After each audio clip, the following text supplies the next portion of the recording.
Okay, this is a short video describing how to fill out your timesheet, when to submit your hours, and then how to submit your hours. So here on Box, and I'll give you access to the USU Box account. Once I have your USU email account, I can do that.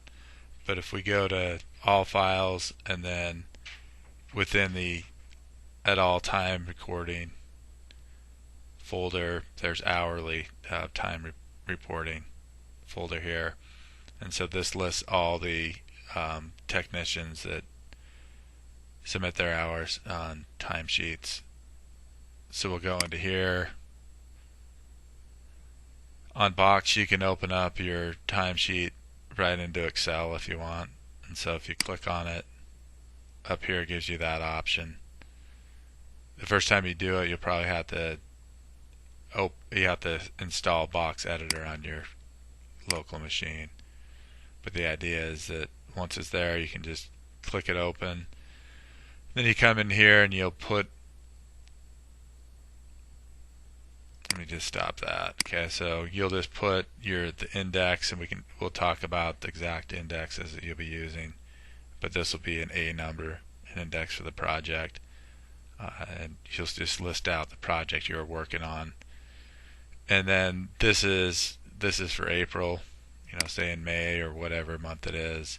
You're just filling out the number of hours you worked for each day, and then recording some notes on what you did. There's some other stuff there might be some office time that you're involved into here, and that's recorded down here. So as an hourly employee, you're paid twice a month. So I'm just going to pull this over. So let's just look at May. So if you read the legend here, your time cards are due in the ovals. So for May 15th, your first time card for the first half of the month would be,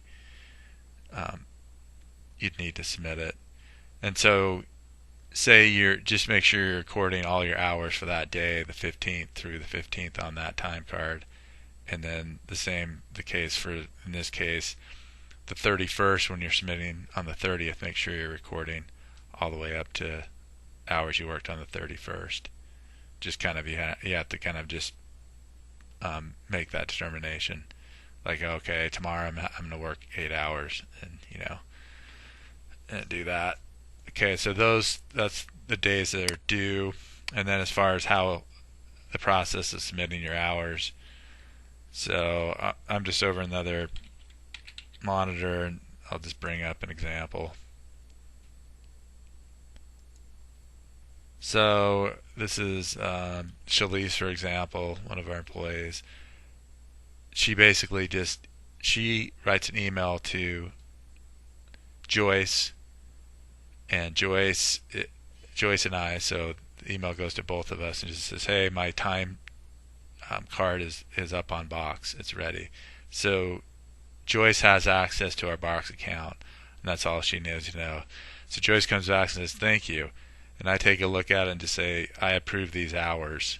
And I go in and just basically, at the bottom, you'll notice at the bottom of your time card, you'll have the first half of the month where you just put the date and then just initial it just by typing your initials in. And I, as your supervisor, me as your supervisor, just goes in and puts my initials in the date too. And that's basically all it takes. So it's your responsibility to keep track of those dates of when the time card's due, and get that into Joyce on that date, and then you'll get paid. All right, thanks.